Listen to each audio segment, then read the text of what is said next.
morning. It is August 28th. It's 5:05 a.m. Time for the live read of something different this week. First of all, I actually have a physical copy of the book. Rare, I know. It's a nonfiction, which is a little bit different from the typical fiction that I have been doing.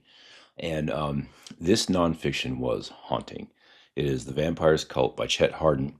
And this book was good. It was good. I still haven't finished it because, quite frankly, it's hard to finish. Not because of how it was written, it was written very well, but the story was a very haunting one. And that's coming from somebody that loves horror and everything. And nonfiction does that. It's difficult to read certain nonfictions because you know that they're real. I mean, as they are accounted by the author of them, the researcher for them, which the research was done very, very well. So I think what I'll do is I'll do a quick read, a quick dive into it, and then just kind of go from there. I'm going to start actually with the synopsis on the back. So if I can read it, because it's a little bit dark in here. A self-proclaimed vampire, his harem of witches, and the small-town murder that shocked America. When 22-year-old Sydney Loof disappeared after a Tinder date, the quiet town of Wilbur, Nebraska was stunned. Days later, her dismembered body was found scattered across nearby fields, and the horrifying truth began to emerge. That's all I want to read because it's actually hard to see. I got the old people eyes, but a really haunting tale, very much so. And the way it was written is very much like a narrative nonfiction, but it read much more like a fiction, as much as you can get for a nonfiction. So I am going to go ahead and dive into the prologue. Wilbur, Nebraska, 2019. The vigil was small, so small in fact that it was just one woman. Standing on a shady street corner, she held up a homemade sign of white poster board. On it she had written in black magic marker, Wilbur will never forget Sydney Loof. Prayers for her family and friends. When a reporter asked her why she was out there that morning across the street from the county courthouse, the woman replied, I just want justice for Sydney. These murderers aren't our people. For that past 90 years, law and order in all the state of Saline County, Nebraska had been adjudicated within the austere courthouse on South High Street. 4 stories of unadorned gray limestone surrounded by a manicured lawn. It was the second tallest building in town after the grain elevator. Its most recent addition was a metal detector installed at the public entrance the year before. In the third-floor courtroom, Aubrey Trail sat at the defense table, his bulky frame stuffed into a sagging wheelchair. His name got me. Aubrey, I went back and forth the entire time, male versus female. Of course, that's not a reflection of the writing because it's, a real person or whatnot, but it was kind of funny. The 52-year-old felon and self-proclaimed vampire watched the proceedings of his murder trial unfold that morning with his familiar, unflappable smirk.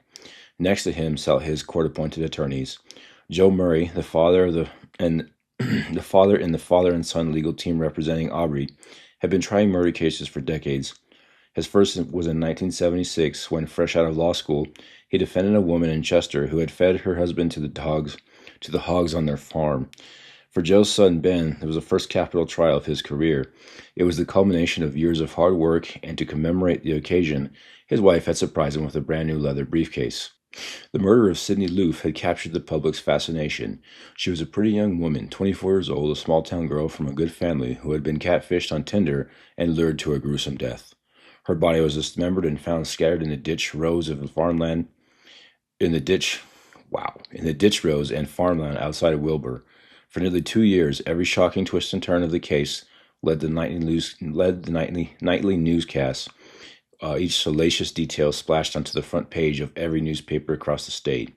The prosecutors alleged that Aubrey Trail was a cult leader. The media raised the stakes and called him a sex cult leader. Aubrey loved it. He relished the comparisons to Charles Manson and took delight in the rumors that he drank human blood. He invited the media's attention, going so far as to call the 6 o'clock news to confess to the killing.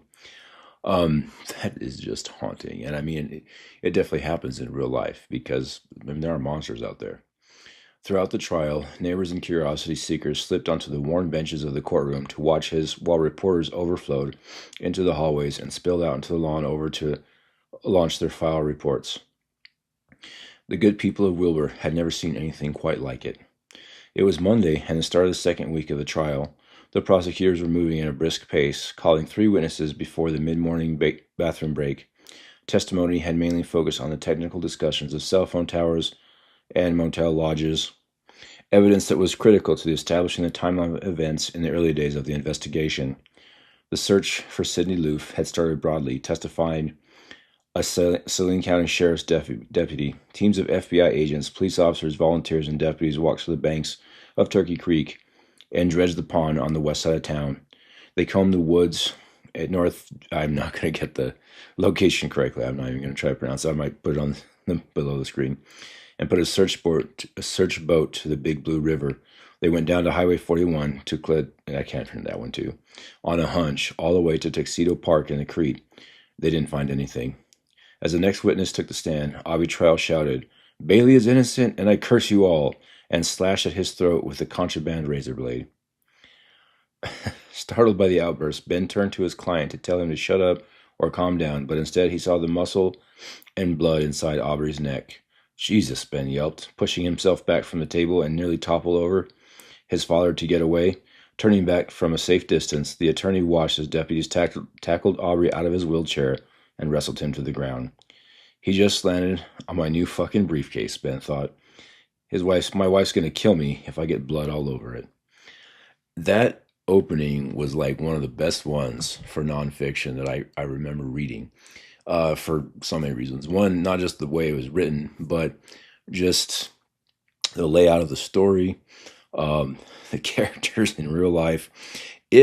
I'm not going to lie, it really haunted me because, like I said, I can write a whole bunch of fiction stuff, but you just can't get things as terrible as what happens in real life. I mean, you really can't. So we will have a giveaway for the Vampires Cult. And we might even do a thing of like, can you finish this thing? Because I mean, a lot of people are probably going to say it's kind of mild manner or whatever, but I think like as written about the main character, the main person that is researching the Aubrey character, he relished, like said in the book, he relished in characters like Charles Manson, real life people that they were able to get others to do horrendous things. And so we will definitely do a giveaway for it. Might even talk about it a little bit more. That's why I don't want to read too much. But as of right now, changing gears, I'm very excited about reading from a Substack indie author. So my buddy Harriet Corvian, she writes pretty frequently, and she does a lot of live, and she does interviews. She has a whole lot going on her channel, which of course there will be a link here. And one of the articles I will read, it was published August 22nd. When the angelic and the barbarian in heavy metal music stops you in a parking lot. And that's sort of the perfect title to follow up the book the nonfiction book we just talked about. So Harriet says, "I had no intention of writing anything today, but here it comes. There are these mundane things in someone's life, such as going out shopping for essentials. Here I am about to sit in my car after returning the shopping cart, and just a few rows from mine, a guy has all car doors open and music is blasting from his car loud enough that it stops me and makes me open Shazam. I wrote a note about it then, and her note says, I've never been anyone who liked music blasting from their cars, but for once, I am kind of happy. This dude decided to turn the music on while putting his groceries in his car, and for having Shazam on my phone. Of course, I'd never been one who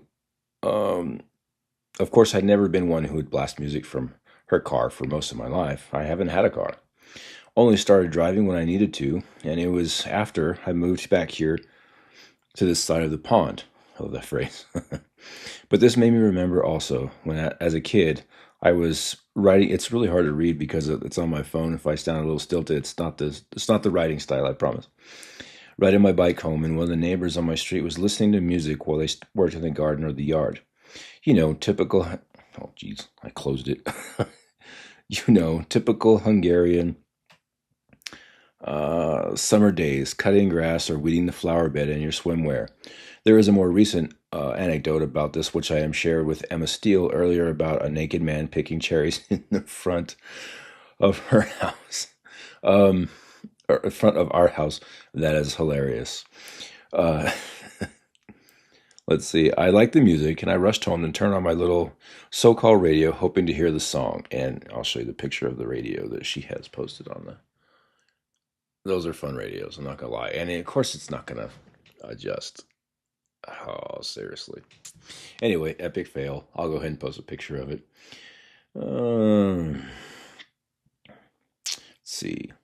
So I drew the conclusion that I must have played. It must have been played on a cassette player, which at that point I still didn't have. It's no surprise that the ability to pull my smartphone out from my bag or my pocket and hit Shazam to identify the song is something that I'm grateful to have. That is true. I mean, I couldn't tell you how many times I've had to Shazam something because otherwise I would have known what the hell it was, right? Jason, All Things Mankind, and Harriet does that a lot where she'll tag people. Is just really awesome stuff, helping build the community. I myself should probably get a little bit better at that, but shared a note the other day about music, and I like that. Maybe music can reach places that words can't, he said. I experienced exactly that today, or maybe the words too, but definitely the music. And All Things Mankind, in his note, wrote, I keep coming back to this thought. Maybe music can reach places that words can't. I spent more than 30 years playing, writing, listening, and learning. Now I'm wondering what all they might be useful for. I have an idea. More to come. The music I listened to today made me stop and listen. I didn't share it because I didn't know what it was about. I also wasn't sure if I understood the lyrics correctly, hearing them for the first time. So I wanted to give it some time. I listened to it again just a little while ago, and my thought was that I sounds a little barbaric and wild. And funny enough, that barbarism is coupled with a woman's angelic voice and religion. Um, that simple fact should prevent me from sharing it because, as you know, I'm not religious. So whatever they say is their views, not mine, right?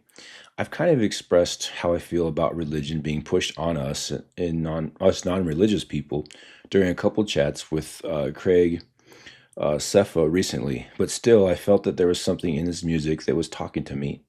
Not to my brain, but resonated with something deep inside, calling me, and then the thought, of course, I am Hungarian, and if anyone knows anything about Hungarian history, we have a tiny bit, we are a tiny bit barbaric ourselves before we became Christians, as Saint Stephen married Gisela of Bavaria.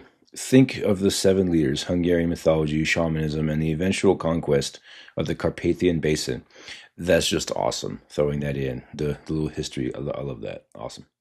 So here is today's song that I didn't hear on the radio, but heard in the same parking lot where those ladies approached me just a few days ago, trying to convert me into who knows what.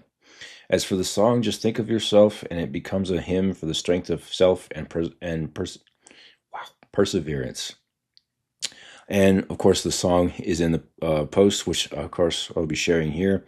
And I would check it out because it is a really cool article, for one, and just kind of a really cool story. And, given the nature of the book that I just read from previous, I think it's just what the doctor ordered. So thank you for joining me today, and hopefully you will get involved in the giveaway of the Vampires Cult. Also, I do give this 5 stars. I thought it was an awesome book. I haven't finished it yet because it is challenging me, and that's what I think really good books do. They challenge you in ways of feel good, mystery, whatever the content may be, and this one definitely challenged me. I'm sure a lot of people saying, wait a minute, you've not finished quite a few books. And that may be a little bit true here recently, but this one, 5 stars, definitely dive in. I will give an update when I finish it, how it went and all that. So if you made me this far, thank you very much. If you haven't made it, I really tried. We'll see you.